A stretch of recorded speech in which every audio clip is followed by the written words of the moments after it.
예, 안녕하십니까.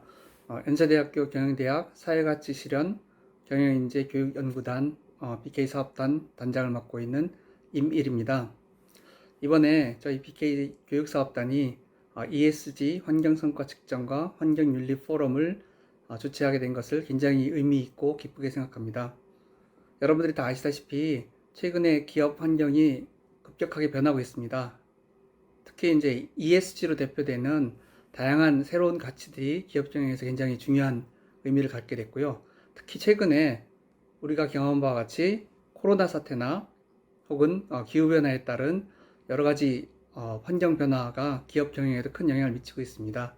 그래서 그런 의미에서 이런 새로운 패러다임 시프트 환경하에서 사회적 책임과 그다음에 지속 가능 경영 이런 거에 대한 여러 가지 다양한 의견을 나누고 또 토론을 하는 그런 장이 이번 포럼이라고 생각을 합니다.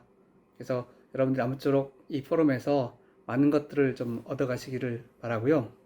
또 이 포럼이 있기까지 수고를 많이 해주신 많은 분들에게 감사를 드립니다. 특히 어, 이 포럼을 주도적으로 조직해주신 이호영 교수님, 그리고 이번에 바쁘신데도 불구하고 참석해주신 백태영 회장님 특별히 감사드리고 참석하신 모든 분들에게 이번 포럼이 유익한 포럼이 되기를 바라겠습니다. 감사합니다. 안녕하십니까. 한국회계학회장 백태영입니다. 오늘 한국윤리경영학회와 한국회계학회가 ESG 환경성과 측정과 환경윤리에 대한 포럼을 주최하게 된 것을 큰 영광으로 생각합니다. 지속가능 사회, 또 이를 위한 지속가능 경영의 중요성이 점점 강조되고 있는 현재 사회에서 특히 ESG 중에서 점점 더 중요해지고 있는 이 환경, 자연환경 파괴를 막는 여러 가지 경영 노력을 위한 그 성과를 측정하는 문제를 다루고자 하는 오늘의 행사는 상당히 뜻깊다 할 수 있을 것 같습니다. 환경 보호를 위해서 많은 노력을 하고 있지만 환경 파괴의 정도는 줄어들지 모르지만 과거의 상태로 돌아갈 수 없을 것 같습니다. 어쨌든 다양한 노력을 통해서 기업 또는 비영리 조직이 환경을 보호하기 위해서 노력을 하고 또 그에 대한 성과를 측정하고 그것을 경영 의사결정에 반영하는 것은 굉장히 중요한 이슈라고 생각합니다. 특히 오늘 행사를 주최해 주신 연세대학교 BK21 사회가치 실현 경영인재교육연구단의 노고에 깊은 감사를 드립니다. 특히 오늘 행사를 위해서 한국윤리경영학회장이신 우리 이호영 교수님께서 많은 수고를 하신 것을 알고 있습니다. 이런 학계 간에 여러 학회와 또는 이런 사업단 간에 공동 회사를 마련한다는 것은 상당히 효과적이고 뜻깊은 일이라고 생각합니다. 오늘 행사에 많은 분들이 참여해 주시고 학계나 실무계나 특히 기업에 계신 경영진에 계신 분들이 많은 도움이 되고 또 오늘 나온 논의가 더 발전하는 그런 좋은 기회가 되기를 기대합니다. 다시 한번 뜻깊은 행사를 준비해 주신 관계자 여러분께 감사를 드립니다. 감사합니다.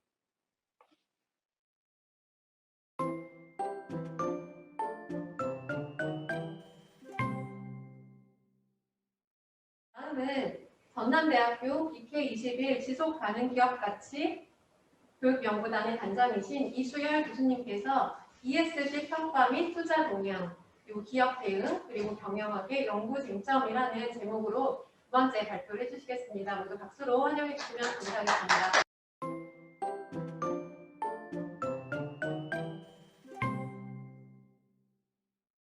제목도 이제 ESG 평가 투자 동향은 제가 추가적으로 좀 짧게 말씀드리겠고요. 그다음에 기업 대응에 관련돼서도 실제로 실무보다는 이 대응은 우리가 학계에서는 어떻게 평가해야 되는지, 그리고 이제 마지막 이 경영학적인 연구 쟁점 중심으로 제가 말씀을 드려보겠습니다. 제가 첫 번째 슬라이드에서 만든 내용은 뭐냐면요. 우리가 ESG라고 하는 것이 박대현 파트너님이 정확히 말씀하셨듯이 이것이 뭐 오늘 어제 나온 그런 주제가 아니고 상당히 사실은 오래돼 있고요. ESG가 우리가 익히 알고 있는 기업의 사회적 책임 CSR이라든지 뭐 지속 가능성이라든지 트리플 바텀 라인이라든지 뭐 이런 것들과 사실은 일정 부분 굉장히 거의 같은 개념이라고 볼 수도 있는 것이죠. 그래서 이것을 우리가 개별적으로 우리가 보통 이제 접근을 이해를 하는 경우가 많이 있는데 이것을 전체적으로 한번 조망을 해보면 ESG라고 하는 것을 각각의 어떠한 플레이어들이 ESG에 관심을 갖고 있고 그들이 관심을 갖는 것이 어떻게 다르고 서로 어떤 관계를 갖고 있는지를 먼저 이해를 하면 ESG의 전체적인 흘러가는 부분에 대해서 우리가 좀 더 쉽게 접근할 수 있을 것 같아가지고 만든 겁니다. 전체적으로는 ESG라고 하는 것은 일종의 평가 개념이라고 볼 수 있는 것인데 실제로 행동으로 보면은 환경과 사회와 지배구조 이게 이제 일반적으로 CSR의 3대 축이라고 이제 불리는 것이지 않습니까? 그런 활동들을 기업이 이제 열심히 하는 것이고 그런 열심히 하는 활동들을 이제 외부에 정보를 이제 내게 되면 그 활동들을 평가를 해서 투자자 입장에서는 ESG를 반영한 투자를 사실 한다는 것이거든요. 그래서 이 둘 사이에 정보 격차가 있기 때문에 이 정보 격차를 메꿔주는 역할을 제3의 평가 기관들이 있어가지고 또 하는 이런 형태로 사실은 진행이 됩니다. 그래서 실제로 이 크게 봤을 때는 세 개의 플레이어가 있는 것이죠. 실제로 ESG 활동을 하는 기업, 그 ESG 활동을 하는 기업을 평가하는 평가 기관, 그 평가 자료를 이용해서 투자 의사 결정을 하는 투자자, 금융. 이 세 개의 플레이어들이 이제 역할을 이제 따로 하게 되는 것인데, 결과적으로 보면은 이제 ESG라고 하는 개념도 우리가 ESG를 받아들일 때 이 세 개의 플레이어들이 역할자들이 하는 역할과 쟁점이 좀 다르다고 볼 수 있겠죠. 사실 투자자 입장에서는 ESG를 얼마나 반영해서 투자를 할 것이냐, ESG를 반영한 투자가 과연 수익률이 좋을 것이냐라고 하는 것이 그 쟁점이 된다면 기업 입장에서는 내가 ESG를 얼마나 훌륭하게 할 것이냐, 또 정보를 어느 정도 공개할 것이냐, 대외적으로는 또 어떤 평가를 받을 것이냐. 평가하는 기관에서 본다면 얼마나 신뢰할 수 있는 그런 ESG 평가 도구를 만들 것이냐, 얼마나 정확하게 평가를 해서 정보기관에게 알려줄 것이냐 라고 하는 쟁점들이 서로 다른 상황이라고 이렇게 이해를 하실 수 있을 것 같습니다.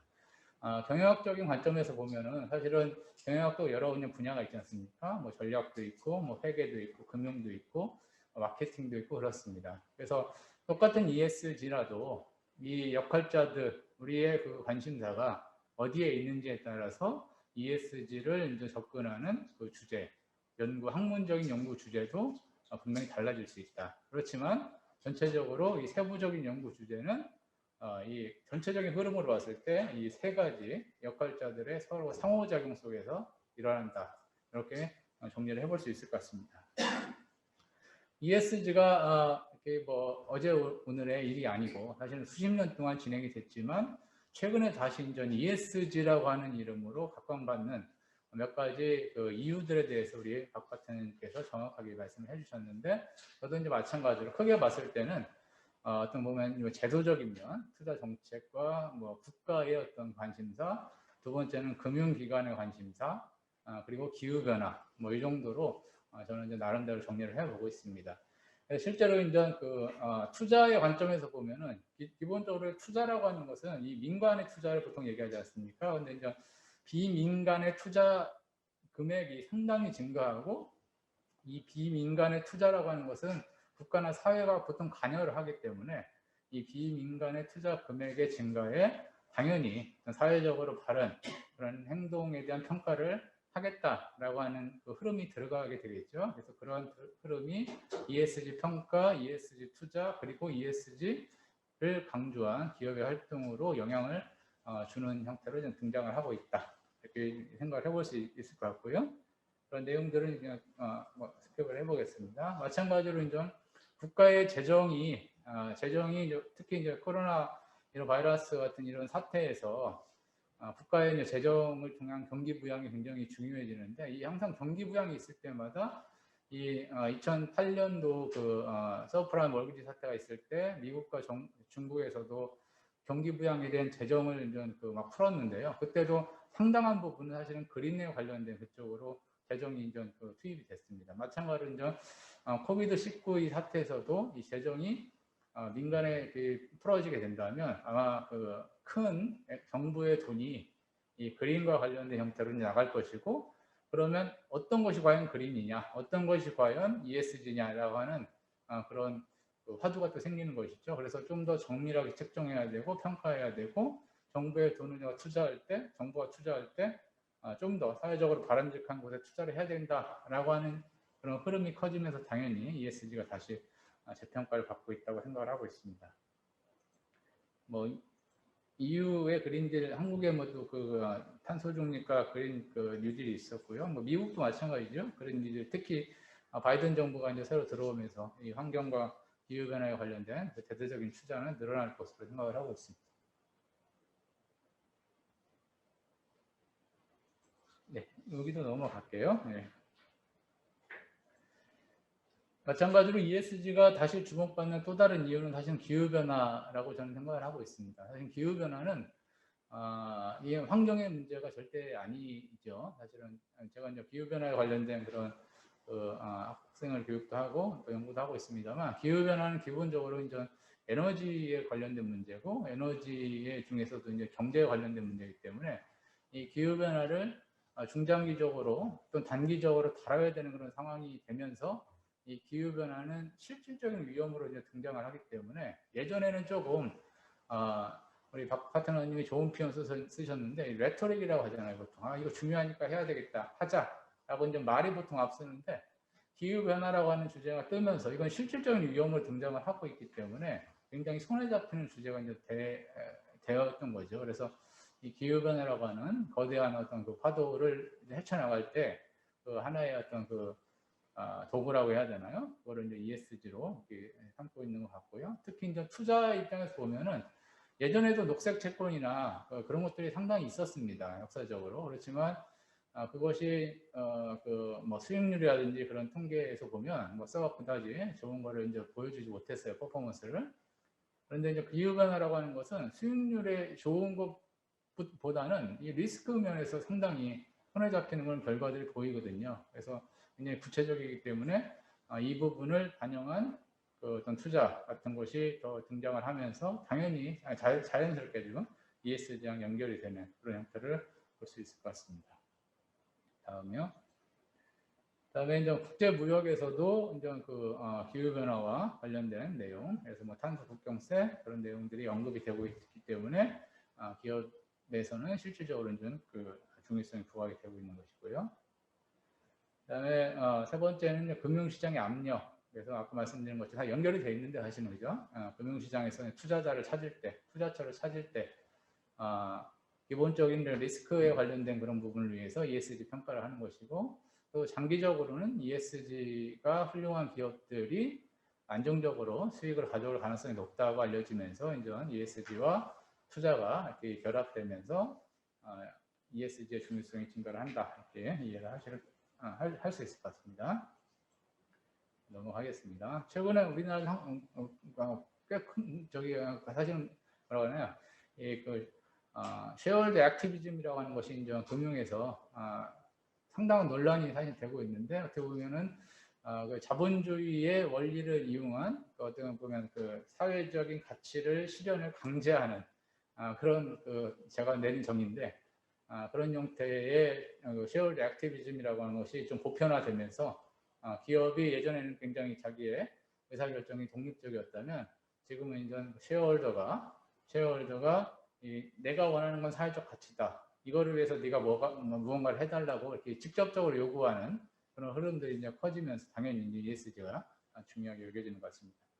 그 쉐어홀더 액티비즘이라고 하는 것이 저는 상당히 재미있게 보고 있는데요. 기본적으로 이제 논쟁도 있지만, 우리가 이제 CSR에 관련돼서 밀턴 프리드만을 늘 언급하면서 하는 얘기가 주주의 이윤 극대화가 기업의 목적이기 때문에 기업이 갖고 있는 단 하나의 유일한 사회적 책임은 자기가 갖고 있는 그 자원을 이용해서 주주의 이윤을 극대화하는 것이다 라는 것이 이제 통념적으로 우리가 알고 있는 것이잖아요. 근데 쉐어홀더 액티비즘이라고 하는 것은 지금 역설적으로 주주의 이윤 극대화, 내가 원하는 것은 사실은 사회 환경 그리고 재무 성과를 동시에 원하는 것이다라고 하는 요구가 들어온다는 거죠. 그러면 기업은 자연스럽게 그 주주의 이윤이라기보다는 주주의 가치, 주주가 원하는 가치 실현을 위해서 행동을 바꿔야 되는, 그럼 굉장히 좀 원리적으로 봤을 때 상당히 좀 재미있고, 기존에 우리가 알고 있는 그 어떤 정통 자본주의와 그거에 이제 그 맥락을 같이 하면서도 사회적 가치가 이제 통합되는 그런 새로운 그 흐름이라서 재미있게 보고 있습니다. 그리고 이제 ESG를 활용한 다양한 그 투자가 이제 등장을 하고 있는 것이고요. 그다음에 기업들도 이제 그 실제로 ESG를 활용해서 이제 투자를 하는 국내 자산사에 계신 분들을 좀 만나보면은 그냥 단순히 하나의 방법이 있는 것이 아니라 다양한 방법을 활용해 가지고 ESG를 적극 반영하면서도 동시에 그 투자의 수익률을 또 증진시킬 수 있는 방안을 꾸준히 찾고 계시더라고요. 그래서 지금의 그 접근법은 예전처럼 ESG 몇 프로 딱 넣어가지고 그냥 기계적으로 선별하는 것이 아니라 굉장히 여러 가지 형태로 그 ESG를 투자 관행에 반영하기 위한 노력들을 하고 있구나라고 하는 것을 최근에 다시 한번 깨닫게 되었습니다. 여기서 넘어가겠습니다. 그리고 기업들도 마찬가지로 이제 그 여러 가지 대응 활동을 이제 하겠죠. 그래서 아까 박재현 파트너님이 좋은 그 프레임워크를 보여주셨는데, 한쪽은 이제 리얼리티 측면인 것 같아요. 실질적으로 내가 얼마나 열심히 했는지에 대한 퍼포먼스고, 또 한쪽은 그 퍼포먼스가 밖으로부터 얼마나 인정받고 있는지에 대한 어떤 외부적인 그 평판도 같은 느낌인데, 그 두 가지 측에 있어서 뭐 동시에 추구를 하는 것이 굉장히 중요하겠죠. 저는 이제 기업들이 그런 어떤 노력들을 하고 있는지를 제3의 평가기관들이 사실은 그걸 평가를 하는 것인데, 기업들이 내부적으로 이 ESG, 뭐 기후변화를 포함한 ESG를 반영한 활동들을 하기 위한 노력을 하고 있고, 그 노력의 결과들, 노력의 과정과 결과와 성과를 꾸준히 외부에 소통함으로써 또 대외적인 평판도를 높이기 위한 그런 활동들을 하고 있는 것을 볼 수 있을 것 같습니다. 근데 실질적으로 이제 요 말씀을 좀 드린 이유는 이런 기업의 이제 저희는 이제 경영학적으로 학문적으로 이러한 기업의 활동들을 다양한 형태로 좀 한번 살펴보는 것이 좀 재미있기 때문에 이거를 이제 일반적으로 전략에서는 예, 전략에서는 죄송합니다. 한 번만 큰 그림으로 한번 보여주시겠어요? 전체 화면으로 혹시 파워포인트 안 떠요? 네, 됐습니다. 네. 일반적으로 우리가 기업에서 전략을 공부할 때 우리가 그 전략은 기본적으로 이제 시장 전략을 이제 얘기하는 것입니다. 그래서 마켓 스트래티지, 그러니까 어떤 시장에 어떤 고객층을 상대로 어떤 우리가 경쟁 우위를 갖기 위해서 어떤 노력들을 할 것인가에 대한 것이 이제 일반적으로 전략인데, 그거는 사실 마켓 스트래티지고요. 전략에서 이제 또 다른 한 분야가 이제 non-market strategy라고 하는 분야가 있는데, 이거는 이제 시장 고객과 관련된 게 아니고 다른 여러 가지 사회적인 제도, 뭐 기타 등등을 우리 기업의 유리한 형태로 가져가기 위한 그런 노력들. 좀 여러분께서는 좀 부정적으로 들으실지 모르겠습니다만, 뭐 미국이나 유럽 같은 데서는 로비라든지, 뭐 대표적으로 아니면 대외 홍보라든지, 뭐 기업 이미지 광고, 뭐 이런 여러 가지 것들이 사실은 non-market strategy라고 이렇게 할 수 있는 것이죠. 그래서 뭐 저희가 이제 어떤 기업들을 보면 이거를 좀 그 이율 배반적으로 하는 기업들도 있습니다만, 저는 이제 그것이 이제 어떤 그 윤리적인 면에서 그 이율 배반적이라기보다는 시장에서는 우리가 친환경적이고 ESG를 좀 더 그러니까 그 고려한 그런 시장을 개척하는 그런 활동을 하면서 동시에 그 시간을 벌기 위해서 대외 어떤 그 대정부 또는 그 남마켓 스트래티지 입장에서는 너무 급격한 변화가 일어나지 않도록 하는 노력을 동시에 보이는, 밖에서 봤을 때는 약간의 그 이율 배반적인 모습이라고 볼 수 있지만 기업 입장에서는 그런 활동들을 하는 경우도 상당히 있습니다. 그래서 그런 어떤 축으로 그런 틀로서 우리가 이해를 해볼 수도 있다. 예를 들어서 애플인 경우에는 시장 면에서는 어떠냐, 또는 남마켓 스트래티지 면에서는 어떠냐, 또는 좀 작습니까 목소리요? 예, 죄송합니다. 마찬가지로 어떤 회사는 시장에서는 굉장히 우리가 친환경 제품을 만들어서 또는 에너지 효율적인 제품을 적극 만들고 그거를 시장에 열심히 알려가지고 팔려고 한 노력들을 하는 동시에 또 내부적으로는 어떤 너무 신재생이라든지 이러한 급격한 변화가 일어나지 않도록 대정부 뭐 로비를 한다든지 하는 그런 형태를 보일 수 있는 것이죠. 그래서 그 마켓 스트래티지와 non-마켓 스트래티지라고 하는 두 가지 큰 축으로 봤을 때 기존의 기업들이 하는 형태들이 어디에 속하는지를 우리가 분별을 해보는 그런 작업들이 이제 사실은 전략에서 이제 일어나고 있는 일이고요. 이런 것들이 결국에 이제 ESG 평가할 때 이렇게 도입이 되기도 합니다. 여기 보이는 예시는 그냥 예시예요. 제가 이 기업들 다 평가했다는 뜻이 아니라 어떤 기업들이 사분면 안에 들어갈 수 있다는 것이죠. 그게 이제 그 경영학적으로 전략의 관점에서 봤을 때 이런 어떤 유형들이 재미있게 등장할 수 있는 주제가 될 수 있는 것이고요. 다음.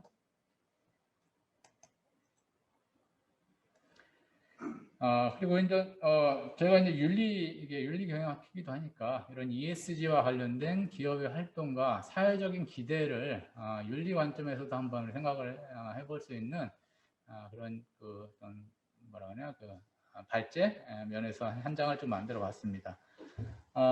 요즘 뭐 또 ESG가 뜨니까 언론이나 이런 데서는 뭐 ESG가 필수다. 그래서 기업들은 다 ESG를 해야 된다. 그러니까 우리가 필수란 말을 너무 자주 쓰잖아요. 뭐가 중요하다고 하면 이거는 선택이 아닌 필수라고 하는 말을 쓰는데 사실은 제가 그 이 슬라이드를 만든 이유는 경영학적인 문법에 왔을 때는 이건 이런 표현은 틀린 표현이다 라고 하는 것을 조금 명확하게 하려고 만든 겁니다. 왜냐하면 ESG 또는 기업의 사회적 책임이라고 하는 것이 그 여러 군데서 정의를 하고 있고 개념을 만들고 있는데 크게 5가지 어떤 중요한 그 구성 요인이 있습니다. 사회환경 지배구조 ESG와 그리고 이해관계자라고 하는 것 그리고 마지막에 하나가 재량이에요. 재량이라고 하는 구성이 빠지면 이 ESG 경영이라고 한다든지 CSR이라고 하는 것이 의미가 없어집니다. 이 재량이라고 하는 것은 특정한 사회적으로 요구되는 최소의 기대 수준 이상은 그 기업이 재량에 맡겨서 할 수 있다는 것이고요. 그것을 적게 하든 많이 하든 그것은 저희 관점을 봤을 때 그건 윤리의 문제가 아니라 이건 경영의 문제가 되는 것이죠. 그래서 필수가 된다라고 하는 어떤 그런 어법을 쓰면 그때부터는 이거는 ESG 경영이라고 보다는 그냥 기본적으로 이제 다 깔고 맞춰야 되는 그런 어떤 법적인 그런 논제가 되는 것이죠. 그래서 제가 이제 원래 슬라이드에는 저 빨간 선과 하나 밑에 하나 선이 더 있는데 기업에서 이제 주는 시사점은 그런 것이죠. 이 ESG와 이해관계자 그리고 마지막 요소가 재량인데 이 재량이라고 하는 것을 늘 사회적인 익스펙테이션의 변화를 고려를 해야 된다는 것인데 예전에는 사실은 밑에 좀 라인이 하나 보이신가요? 로우라고 하는 라인이 하나 있는데 그 사회적 익스펙테이션이 이렇게 낮을 때는 기업 A인 경우에는 못 맞추는 것이고 기업 B와 C는 사회적인 기대는 다 맞추기 때문에 둘 다 ESG에는 문제가 없는 것인데 다만 C가 더 높은 수준의 ESG를 보이는 것이죠. 그래서 기업 B와 C는 윤리적인 문제가 아니고 이건 순전히 ESG 경영에 관련된 문제인데 사실은 그 체인지, 그 사회 변화가 있어서 사회적으로 expectation, 사회 ESG 근거, 준거는 이게 좀 올라가지 않습니까? 그러면 어느 순간에 기업 B 입장에서는 예전에는 나의 재량에 의해서 했던 그런 ESG가 지금은 더 이상 그걸 맞추지 못하는 어떤 윤리의 문제로 이렇게 전환되는 그런 상황을 맞고 있다. 맞을 수 있다라고 하는 것을 이제 보여주려고 하는 것이고요. 그래서 경영 문법적으로 이 필수라고 하는 말을 저는 상당히 좀 어폐가 있다고 생각하는 것이고 필수라고 하는 말을 좀 조심스러워해야 되는 것이고 이 재량이라고 하는 범위 내에서 우리 기업이 어떤 식으로 접근해야 되는가를 고민하는 것이 이제 ESG 경영. 그리고 그것을 이제 평가해주고 그것을 이제 어떤 학문적으로 풀어낼 수 있는 것이 이제 경영적인 접근이다라고 하는 말씀을 드리고 싶고요. 그다음에 다음 슬라이드가 사실은 그 ESG와 윤리에 관련된 굉장히 오래된 아직도 풀리지 않는 경영학적 난제가 아직 남아 있습니다. 제가 이제 솔직히 그 기존의 연구 다들 아시는 건데 제가 이제 정리해서 말씀드리면 우리가 앞선에서 ESG가 뭐 다 해야 된다라고 하는 것은 ESG의 그 재량을 첫째는 허용하지 않는 그런 업법성의 문제가 있는 것이고 두 번째는 ESG를 잘하는 기업이 무조건 더 좋은 일이 있을 것이다라고 하는 우리의 어떻게 보면 기대죠. 저도 사실 그런 기대가 있습니다만 건선징악에 대한 어떤 사회가 기대가 있습니다. 근데 현실은 그렇지 않다는 것이죠. 그래서 이것이 사실은 윤리적인 문제와 경영적인 문제 그리고 제도적으로 이걸 어떻게 풀어나가야 되는지에 대한 큰 어떤 화두를 던져주는 것인데, 한쪽은 ESG 성과, 또 하나는 이제 우리가 일반적으로 추구하는 기업 성과라고 본다면, 기업 ESG 성과도 좋고 기업 성과도 좋은 거, 그걸 우리가 보통 doing well by doing good이라고 이렇게 부르는 것이죠. 그거는 이제 또 베스트가 되는 것입니다. 우리가 ESG, 그러니까 사회 환경 지배 구조 면에 있어서 사회적인 가치를 충분히 내면서 동시에 그렇게 했을 때 기업 가치도 올라가는, 이코노믹한 밸류도 올라가는 그런 형태는 우리가 꿈에 그리는 사실은 doing well by doing good이라고 하는 것이죠. 그래서 이거에 관련된 사실은 지난 20, 30년 동안 경영학, 회계학에서 기업의 ESG 성과와 기업의 재무적 성과에 관련된 연구는 수천 건이 사실 있었다고 볼 수 있겠고요. 그 연구들을 하는 이유는 제 입장에서는 그렇습니다. 약간의 기대감이에요. 사실은 그렇게 되면 기업이 아주 자연스럽게 옮겨갈 수 있을 것이다. ESG 성과도 낮고 기업 성과도 낮을 때 사실 이것도 괜찮습니다. 그렇죠? ESG를 열심히 하지 않으면 벌을 받는 것이니까 이것도 괜찮아요. 그런데 이제 문제는 뭐냐면 저 노란 라인에 있는 거와 이쪽에 브라운 라인에 있는 것이죠. 그죠? ESG 성과가 낮은데, 낮다기보다는 우리가 보통 일반적으로 잘하지는 못하지만 기업 성과 높은 것, 그런 이름은 사실 없어요. 근데 doing well by doing bad라고 하는 제가 이름을 붙여보신 것이고, ESG 성과가 높은데 기업 성과가 기대만큼 안 되는 것, doing poorly by doing good이죠. 이 두 가지가 사실은 뭐냐면은 ESG를 우리가 윤리적인 면에서 생각한다면 이게 바로 윤리적 딜레마 상황입니다. 만약에 이게 경영적 난제인데요. 경영학에서 연구를 막 했는데 doing well by doing good이 나오면 우리가 할 말이 많은데 doing well by doing bad라든지, 그죠? 나쁜 일을, 그래서 별로 사회적으로 안 좋은 일이 많이 보였던 기업들이 역설적으로 기업 성과가 좋다든지, 아니면 우리가 저 기업 좀 열심히 잘해, 착한 기업이라고 했는데 기업 성과가 안 좋다든지 하는 이 두 가지 쿼드런트의 어떤 우리 그걸 보이면, 이거는 좀 경영학적으로 봤을 때는 우리가 조금 시사점을 보여주기 어렵고, 이것이 바로 이제 경영과 그다음에 윤리의 논쟁이 붙는 두 가지 영역이다, 이렇게 하는 것이고요. 그다음에 이렇게 있는 네 가지 쿼드런트를 이제 보여드리는 이유는 우리와 기대와는 달리, 저도 이쪽 연구를 많이 했습니다만, 지난 수십 년 동안 과연 doing well by doing 것이냐, ESG를 열심히 하는 기업이 성과가 좋을 것이냐 라고 하는 것에 대한 그 결과를 한 줄로 요약하자면 이것입니다. 노란 선으로 positive relationship but very weak라고 하는 거예요. 한마디로 얘기하면 positive relationship이 있는 것 같긴 한데 그 관계가 우리가 기대하는 것만큼 그렇게 높지는 않다라고 하는 것이 지금까지 나온 모든 결과의 요약본이거든요. 자, 연구 면에서 이거 요약본을 받아봤을 때 우리가 학술적으로, 학문적으로 ESG라고 하는 것을 경영에 어떻게 녹여내고, 그리고 이거를 어떻게 학술적으로 풀어낼 것인가 하는 것은 여전히 큰 화두로 남아있다는 것이고요. 마지막 슬라이드가 한 장 더 넘어가시면 이겁니다. 예. 그래서 doing well by doing good이 만약 이게 입증이 안 된다면 우리가 이제 최소한은 파레토 옵티멀이라는 것이 있죠. 그래서 ESG 성과를 열심히 하는 기업들이 그만큼의 충분한 재무적인 성과를 완전히 보상받지 못하더라도 최소한 성과는 낮아지게 할 수, 그러니까 성과가 낮아지는 것을 막을 수 있다. 그러면 사실 이건 파레토 옵티멀이라고 할 수 있겠죠. 그러니까 기존의 이코노믹한 퍼포먼스를 유지를 하면서도 ESG를 더 잘할 수 있도록 우리가 최소한 얘기를 할 수 있는 거죠.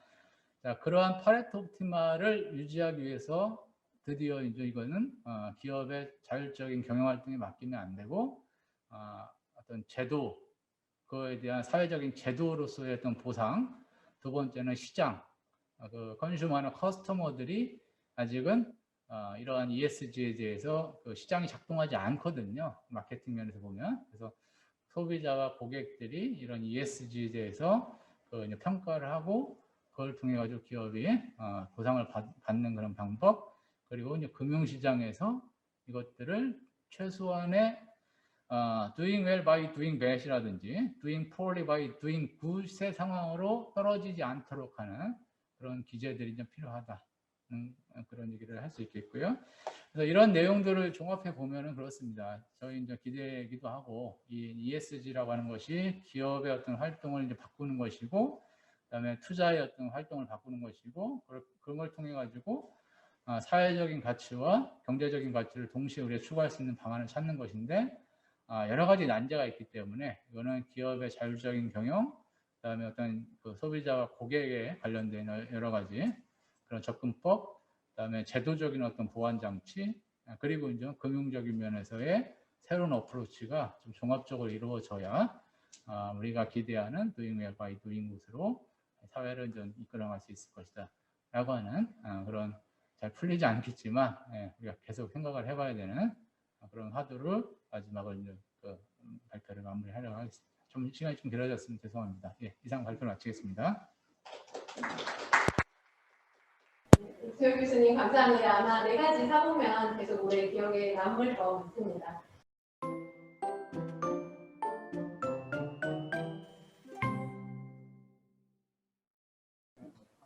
네, 안녕하세요. 시간이 많이 지났습니다. 환경성과 측정과 환경윤리, 지금 많은 사람들이 관심을 갖고 있는 중요한 주제로서 한국회계학교와 한국윤리경영학회 함께 고민해볼 수 있는 그런 중요한 그동안 저희가 이런 중요한 이슈임에도 불구하고 함께 논의를 진행하지 못했던 그런 사안으로서 오늘 비록 저희가 중요한 이슈를 함께 고민하는 그런 첫 출발되겠지만 향후에 더 여러 가지 심층적인 논의가 진행될 수 있는 하나의 계기가 될 수 있으면 너무나 좋을 것 같습니다. 지금 이제 패널 토론이 바로 진행이 될 예정이고요. 제가 여러 가지 말씀드리는 것보다 바로 진행을 하면서 말씀을 들어보는 게 좋을 것 같습니다. 저희 공지한 순서대로 첫 번째 패널 토론자로 김은태 포스코 ESG 국장님께서 진행을 해주시고, 두 번째는 손소원 한국환경산업기술원 상임연구원님, 송담비 산업연구원 부연구위원님, 중앙대학교 정도진 교수님, 국민의사회 기재보고 TF 위원이시고 광교회계법인 품질관리실장이신 유정민 회계사님, 이어서 지속적으로 먼저 말씀을 들어보고 그리고 나서 함께 토론하고 종합할 수 있는 그런 시간을 갖도록 하겠습니다.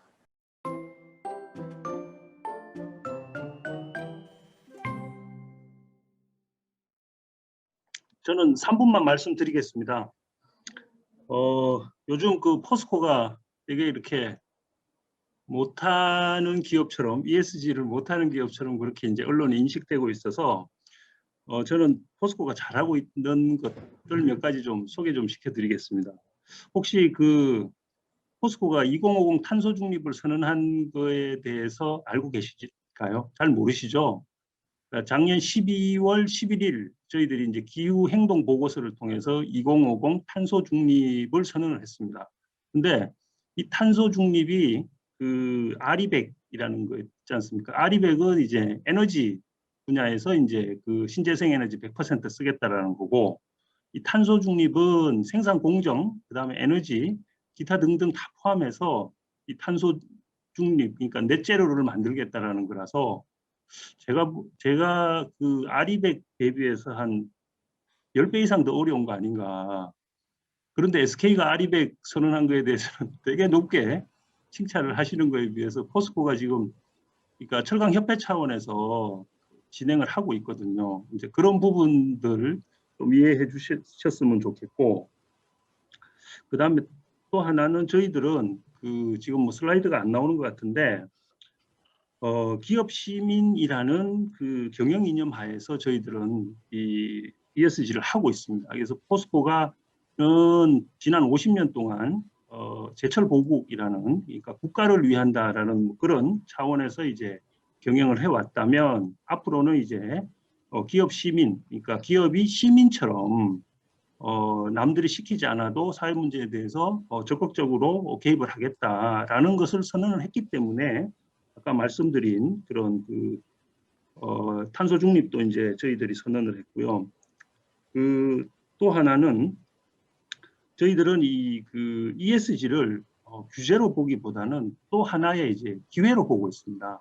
그래서 기업이라는 것은 지속 가능한 형태로 이윤을 창출하면서 사회 문제를 해결하기 때문에 그 사회 문제를 지속 가능한 형태로 이제 해결할 수 있습니다. 그러니까 다른 뭐 이렇게 봉사활동을 한다든가 뭐 이런 좋은 일을 하는 NGO들도 있지만 그런 NGO들을 평가절하하려는 건 아니지만 어쨌든 간에 기업이 나서주지 않으면 이 해결할 수 없는 그런 문제들이, 물론 기업이 경영 활동을 하면서 그러니까 경제적인 문제도 많이 사회적인 문제도 많이 일으켰지만 결국 ESG라는 것을 통해서 ESG라는 경영을 통해서 기업이 사회 문제에 대해서 적극적으로 해결에 대해서 이제 적극적으로 개입해 달라라는 그런 요청이라고 저희들은 보고 있습니다.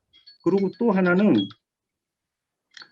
하나는 이제 저희들이 이것을 그냥 그러니까 말로만 하는 것이 아니라 기업 시민을 실천하기 위해서 저희들은 기업 시민 헌장이라는 것도 만들었습니다. 기업 시민 헌장에는 사회라는 말이 9번 정도 나옵니다.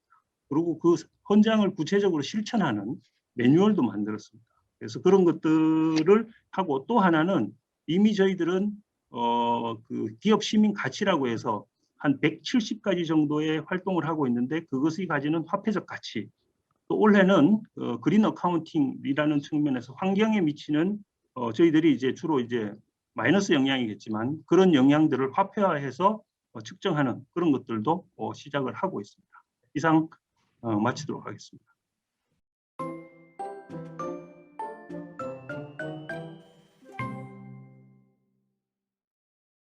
앞서서 두 전문가분들께서 ESG 동향이라든지 평가와 관련된 부분은 깊이 있게 다뤄주셨기 때문에 저는 ESG 투자 중에 이 투자 녹색 채권을 중심으로 발제하고자 합니다. 먼저 이제 녹색 채권 발행은 전 세계적으로 급증하고 있는데요. 글로벌 녹색 채권 발행액은 작년 기준 3,500달러에 달하고 있고, 국내 녹색 채권 원화 발행 금액은 올해 들어서만 벌써 2조 7천억 원 규모로 24개 종목이 발행되었습니다.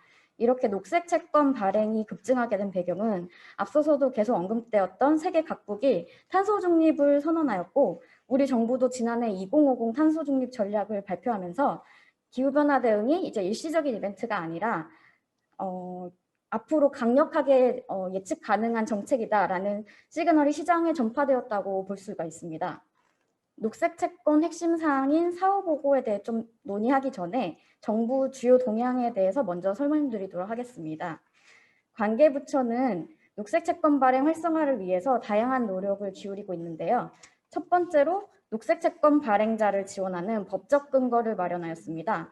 작년 11월 민영배 의원실에서 발의한 녹색금융 촉진 특별법안은 아직 국회에 계류 중입니다. 하지만 이 녹색 금융 촉진 특별법안은 소득세와 법인세를 일정 기간 동안 면제하는 녹색 채권 발행 특례 조항을 마련하였고, 그리고 녹색 채권 발행 비용을 지원하는 근거를 제시하였습니다. 두 번째로는 금융위원회, 환경부, 저희 환경산업기술원, 한국거래소가 공동으로 작년 12월에 한국형 녹색 채권 가이드라인을 공표하였습니다. 세 번째로는 녹색 채권 발행자 지원 체계 및 외부 검토 기관 인증 관련 연구를 추진 중에 있으며, 녹색 채권 발행 시에 추가로 드는 비용인 외부 검토 비용하고 컨설팅 비용을 지원하는 방안을 검토하고 있습니다. 또한 신뢰할 수 있는 외부 검토 기관을 인정해주는 등록제도 또한 구체화하고 있습니다. 다음으로 녹색 채권 가이드라인에 대해서 간략하게 설명드리겠습니다. 다음 페이지. 녹색 채권 가이드라인 공표 추진 배경에 대해서 간략하게 언급하면, 그간 시장에서는 국제자본시장협회가 발간한 녹색 채권 원칙을 참고해서 녹색 채권 발행을 하고 있었습니다. 그렇지만 말 그대로 원칙 수준이라서 구체적인 기준이나 예시가 부족했는데요. 이를 보완하고자 저희가 녹색 채권 가이드라인을 제정하게 되었습니다.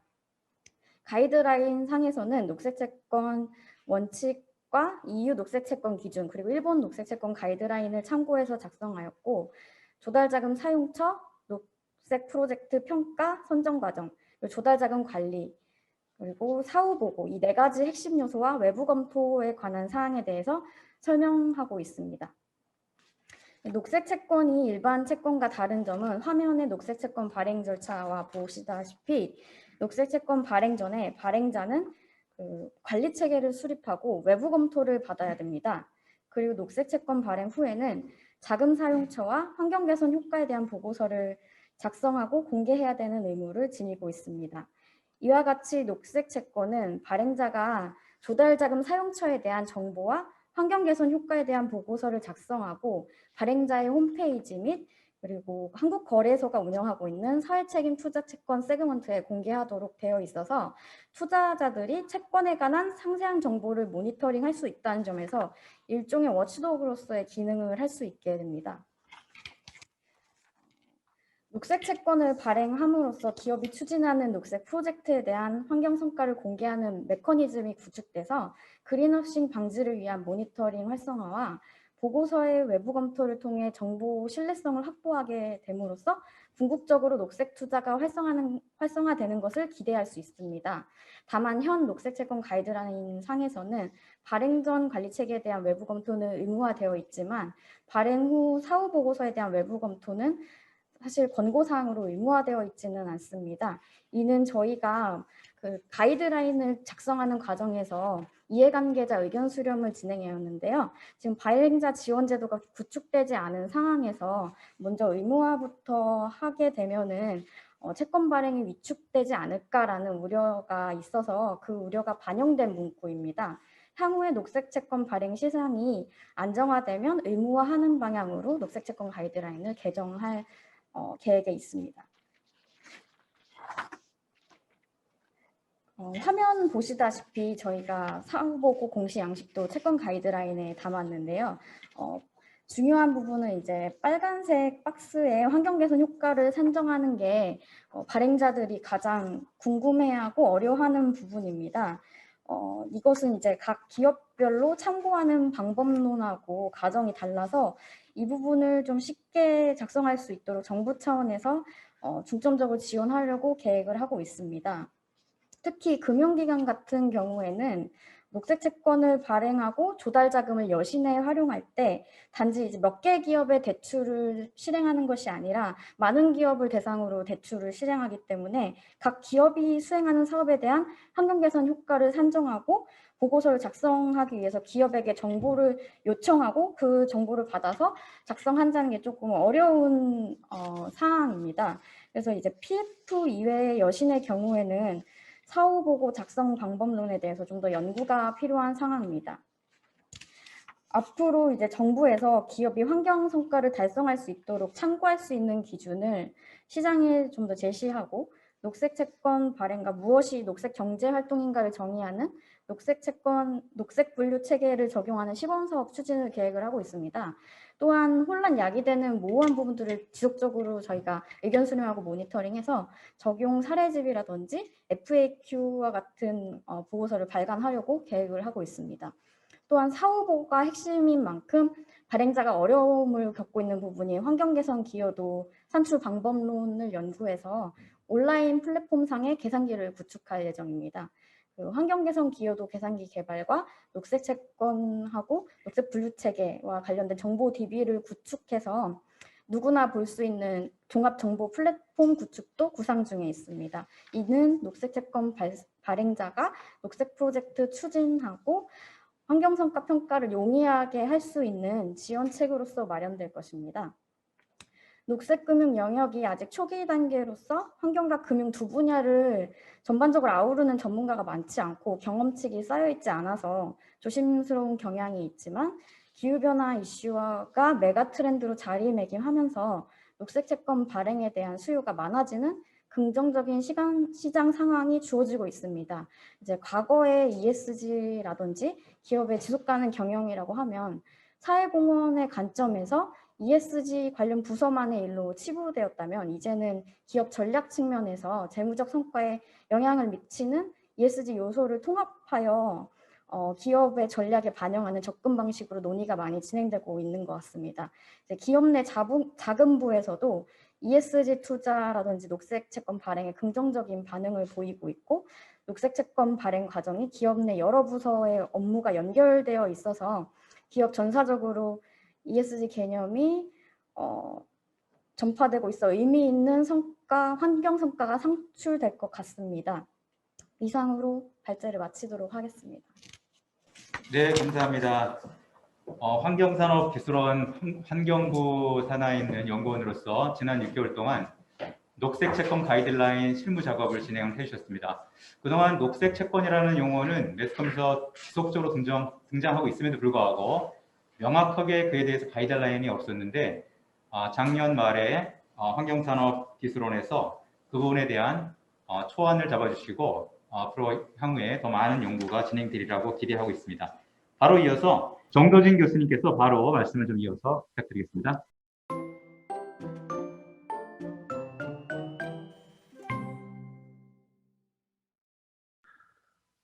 다른 측면에서 잠깐 살펴보신다면은 그동안 저희가 기업의 가치를 생각했을 때는 소위 주주자본주의라는 얘기를 합니다. 이 얘기를 말씀을 드리는 건 앞서 발제해 주신 우리 박 파트너님께서도 그린쉐어라는 그린 주주자본주의라는 개념을 말씀을 해주셨는데요.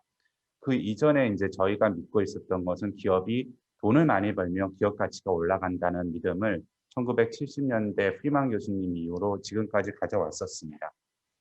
네, 발제자님께서도 말씀해 주신 것처럼 최근의 경향을 보면은 반드시 그렇지가 않다. 기업을 둘러싼 많은 이해관계자들의 가치를 올려주는 것이 기업의 가치를 올려주는 방법이 될 수가 있다. 그걸 저희는 기업의 지속 가능성이라고 얘기를 하고 있는데요. 과연 여기에 대한 실증적 증거가 있는가에 대해서는 또 이어서 우리 이수열 교수님께서 너무나 잘 정리를 해주신 것 같습니다. 결론적으로 말씀해 주신 ESG와 기업 가치의 측면은 위크한 관계가 있다는 게 그동안 저희 학계에서 지켜봐 왔던 결과이고요. 그러한 결과가 몇 가지 최근 자료를 통해서 다시 살펴본다면 유럽의 22개국에 있는 812개 기업을 대상으로 과거 2011년부터 17년도까지 소위 말하는 ESG 점수와 기업 가치 측면을 비교해 봤더니 약 0.986 정도의 관계가 나타나는 것으로 확인이 됐습니다. 특히 흥미로운 것은 그중에서 S의 관계가 가장 높고요. 최근 우리가 많이 관심을 갖는 G의 관계는 사실 0.081로 상당히 높고 오늘 저희 포럼의 주제가 되는 E의 관계를 보면 0.622 정도가 되고 있습니다. 그럼 왜 이렇게 ESG가 중요함에도 불구하고 기업 가치에 직접적인 영향을 못 미치고 있느냐에 대해서 생각을 해보면은 역시 첫 번째 발췌해 주신 우리 박 파트너님께서 말씀해 주신 것처럼 ESG와 관련된 많은 공시 정보들이 일관성이 없다는 것도 중요한 지적인 것 같습니다. 그런 측면에서 과거에 우리가 지속가능 보고서를 본다면은 다양한 형태의 지속가능 보고서가 발표가 됐는데 그 지속가능 보고서를 통해서 투자자들이 진정 얻고 싶은 정보를 얻을 수 있을까라는 한계가 있습니다. 그 한계점에 가장 중요한 것은 수치로 측정되지 못하고 있다는 내용이 될 것 같습니다. 예를 든다면 요즘 유행하고 있는 인티그레이트 리포팅이라고 해서 통합보고라는 내용이 있는데요. 그 통합보고서를 보면은 앞에 있는 내용들은 전부 다 기업의 미래에 대한 지속가능 또는 ESG 내용을 담고 있는데요. 그를 반영해야 되는 경제적 가치, 즉 재무제표의 정보를 보면은 과거에 있는 그냥 단순한 기존 재무제표 정보를 반영해주고 있습니다. 따라서 기업이 미래 전략에 대한 ESG에 대한 전략과 실제 경제적 가치의 수치가 전혀 일치하고 있지 않은 게 현실입니다. 이런 현실에 대해서는 많은 분들이 지적을 해오고 있습니다. 소위 국제통합위원회 CEO였던 호익 위원장님도 그래서 새로운 통합 재무제표가 필요하다고 얘기를 했고요. 최근에 핫한 이슈가 되고 있는 Impact Weighted Finance Account이라는 아이디어를 제시한 세라핀 교수, 하버드 대학교의 세라핀 교수도 화면에 있는 것처럼 기존 어카운팅 스테이트먼트와 연결된 새로운 재무제표가 필요하다고 얘기를 하고 있습니다.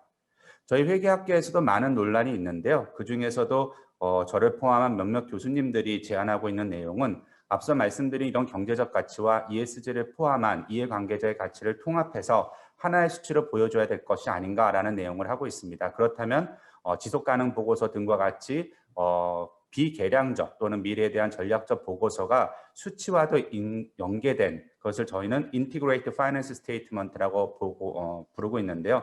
소위 말하면 통합 재무제표가 될 것입니다. 그런 가운데 이제 사회적 가치에 대한 정의가 좀 더 명확히 세팅이 될 것이고요. 그리고 오늘 발표해 주신 두 분의 내용이 또 있듯이 ESG가 사회 성과로 측정돼서 공시가 될 수 있을 겁니다. 저희 회계 분야에서는 이러한 ESG의 사회 성과를 무형자산으로 볼 수 있다고 생각을 합니다. 그래서 기업의 가치 창출 체인과 연관해서 생각해 본다면 구매하는 과정에서 또는 제조하는 과정에서 또는 판매를 통해서 ESG를 통한 사회 성과가 창출될 수 있고요. 그 결과 지금 보신 바와 같이 통합재무제표의 모습이 나타날 수가 있을 겁니다. 이런 내용들은 추상적인 내용은 아니고요. 실제로 몇 가지 사례를 갖고 정리해 볼 수가 있겠습니다. 예를 들어서 어떤 회사가 폐자재를 원재료로 사용했다면 그 금액을 구매사회성과 무형자산으로 기록하고 그에 해당되는 사회적 자본을 기록해 줄 수가 있겠습니다. 또한 R&D 활동을 통해서 그동안 비용 처리된 ESG 활동의 연구비가 자산 처리화될 수가 있고요. 특히 탄소와 같이 정부나 또는 의제적인 법적 규제에 의해서 지켜야 될 내용보다 더 적극적으로 탄소 배출량을 줄였다든지 아니면은 환경 오염을 줄였을 경우에 자산으로 잡을 수가 있고요. 반대로 장애인을 채용해야 되는 의무 규정을 못했다. 그러면은 그 부분은 부채로 또한 잡을 수가 있겠습니다. 가장 중요한 것은 판매를 통해서 사회성과를 창출하는 기업의 가치를 측정할 수가 있겠는데요. 그래서 저희는 그것을 핵심 사회성과 무형자산으로 기록을 하고 있습니다. 이 핵심 사회성과 무형자산의 측정 방법론에 대해서는 저희뿐만 아니라 우리 EY도 다양한 연구를 하고 있는 것으로 알고 있습니다. 한 가지 사례를 말씀드리면 기업 실명을 말씀드리기는 어렵고요. 앞서 말씀드린 그런 내용을 통해서 저희가 한 기업의 상장 기업입니다. ESG 성과를 측정해 봤더니요.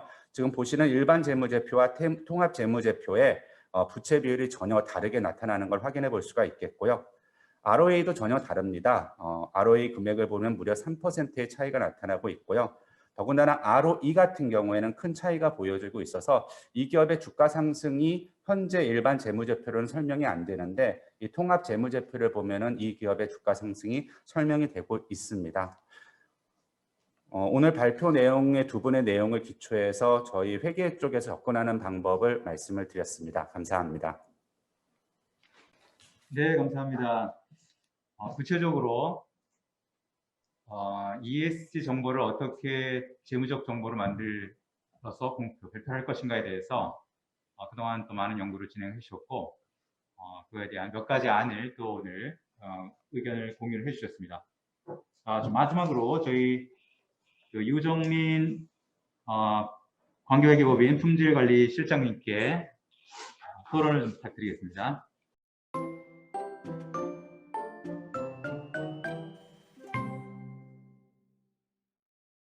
제가 말씀드릴 내용 중에 상당 부분을 사실 정도진 교수님께서 또 마침 커버를 해주셔서 많이 중첩이 될 수 있을 것 같긴 한데요.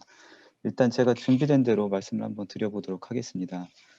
오늘 주제 발표에서 잘 들었듯이 최근에 이제 ESG가 마치 이제 그 재조명을 받고 있을 정도로 급부상을 하고 있는데요. 그래서 ESG 규제가 이제 새롭게 강화되는 측면도 있고 또 금융권 중심으로 ESG 투자나 금융 활성화되고 있고 공시 측면에서도 보면 이제 글로벌 표준 공시 기준 마련 논의도 되고 있고 각국에서 ESG를 이제 강제로 공시 의무화하는 등 전방위적으로 ESG 경영의 중요성이 급부상하고 있는 것 같습니다. 저는 이제 공인회계사 입장에서 주로 회계적인 측면 그리고 기업 보고 측면에서 이렇게 이제 급부상하고 있는 ESG 경영과 관련된 몇 가지 논점을 한번 살펴보았고요. 그것과 관련해서 제 의견을 한번 말씀을 드려보도록 하겠습니다.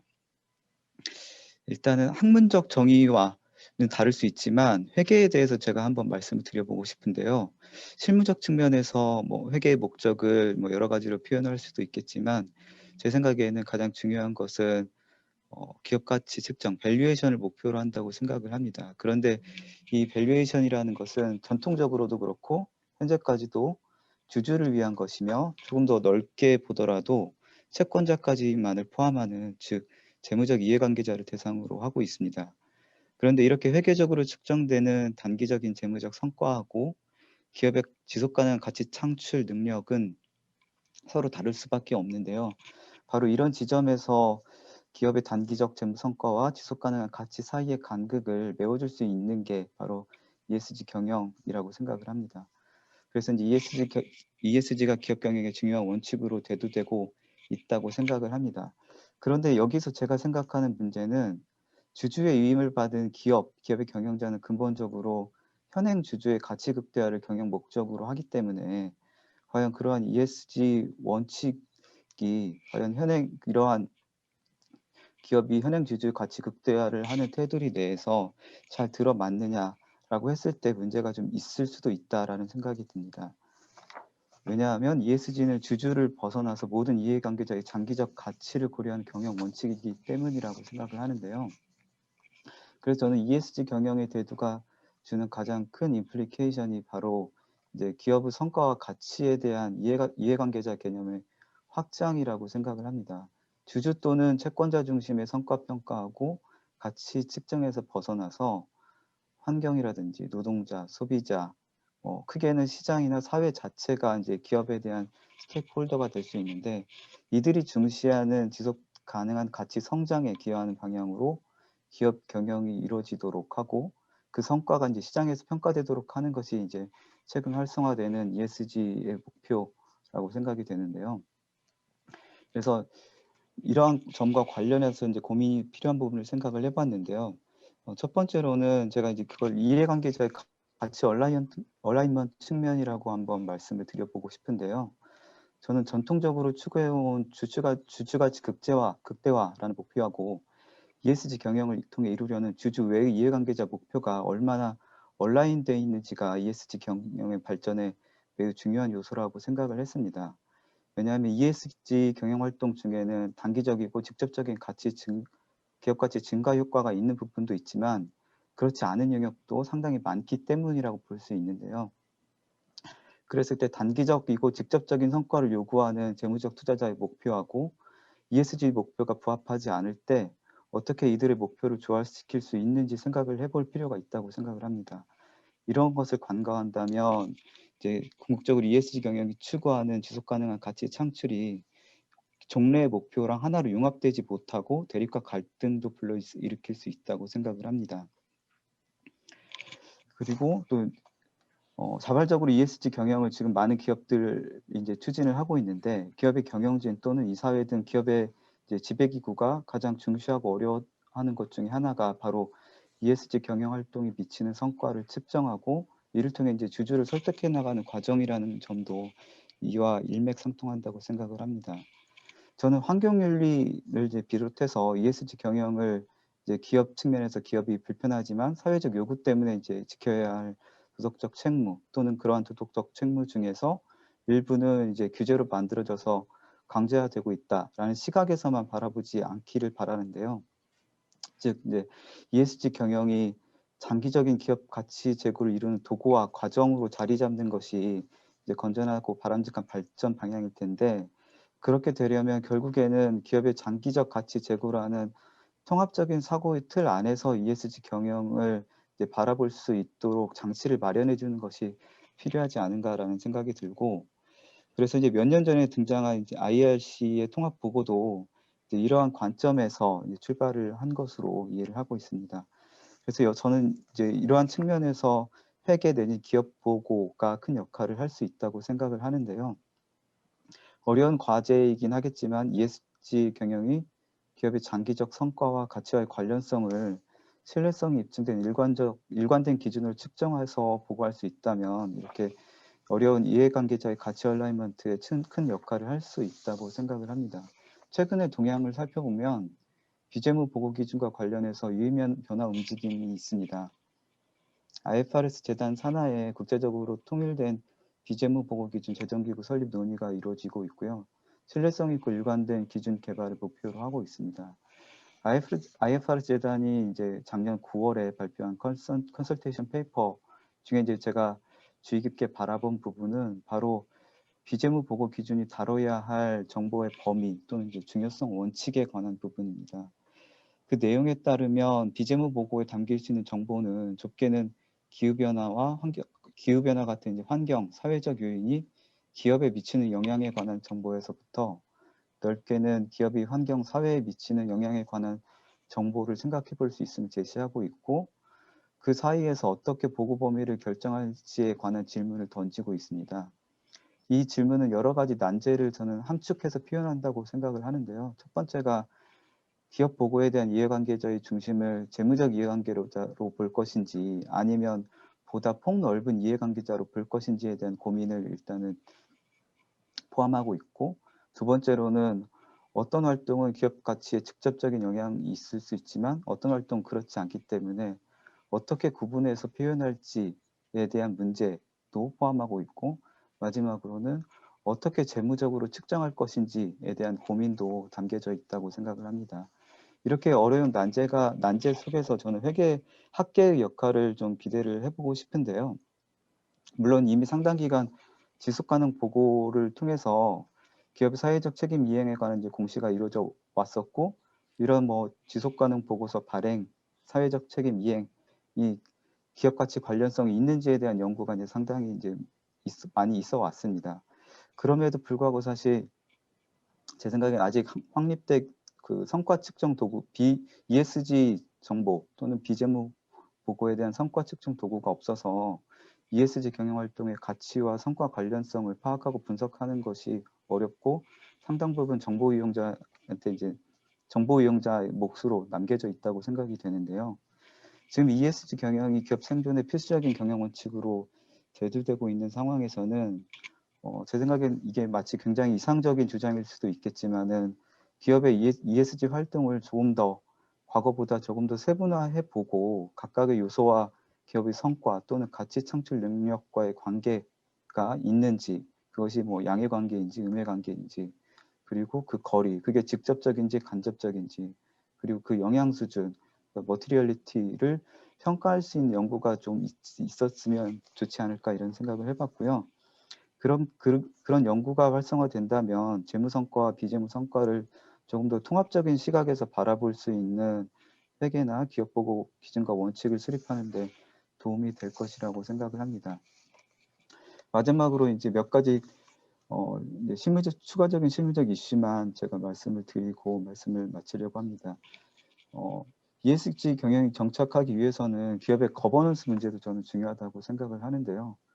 ESG 경영을 떠나서 보더라도 우리나라의 기업 지배구조 건전성에 관해서는 지속적으로 문제 제기가 되어 왔습니다.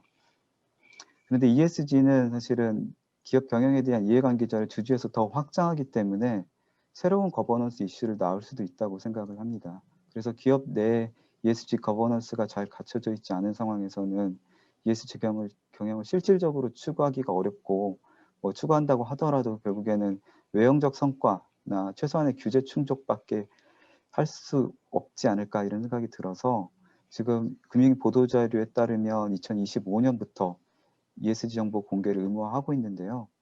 외형적인 ESG 경영 활동을 이끌어내는 것도 중요하지만 기업 내부에서 ESG 경영이 정착되도록 거버넌스 측면에서 준비하는 과정이 저는 시급히 요구된다고 생각을 하고 있습니다. 그리고 마지막으로 ESG 커뮤니케이션 문제인데요. 재무정보와 마찬가지로 ESG 정보 커뮤니케이션에서 가장 중요한 것은 신뢰성이라고 생각을 합니다. 신뢰성 제고라고 생각을 하는데요. 특히나 최근 들어서 ESG 투자, 금융이 활성화되고 있어서 이 점이 더욱 중요한 것 같습니다. 그런데 현재까지는 ESG 정보 공개가 사실상 자율에 맡겨져 있기 때문에 정보의 신뢰성 확보 방안에 대해서는 그 논의가 이제 크게 주목받지 않고 있는데요. 향후 ESG 투자, 금융 활성화가 이제 제대로 이루어지려면 이제 ESG 정보를 평가할 필요성이 이제 증대할 것이고, 결국에는 ESG 정보의 신뢰성 확보가 굉장히 중요한 이슈로 부각되지 않을까 이런 생각을 했습니다. 그래서 사회적으로 또는 제도적으로 합의된 ESG 정보 커뮤니케이션의 신뢰성 검증 방안, 즉 어떠한 정보를 검증을 해야 되고 그것에 대한 검증 방법은 무엇이고 누가 해야 되는지, 이런 부분에 대한 사전적인 고려도 지금부터 논의와 준비가 되어야 될 것으로 생각을 하고 있습니다. 네, 여기까지 제 말씀을 마치도록 하겠습니다. 이상으로 오늘 전체 포럼을 마치고 그동안 준비하시는 과정에서 우리 수고해 주신 우리 스태프 여러분들하고, 오늘 또 주제 발표와 패널 토론으로 수고해 주신 5분, 또 주제 발표 2분께 진심으로 감사드리며 오늘 포럼을 전체 마무리하도록 하겠습니다. 네, 감사합니다.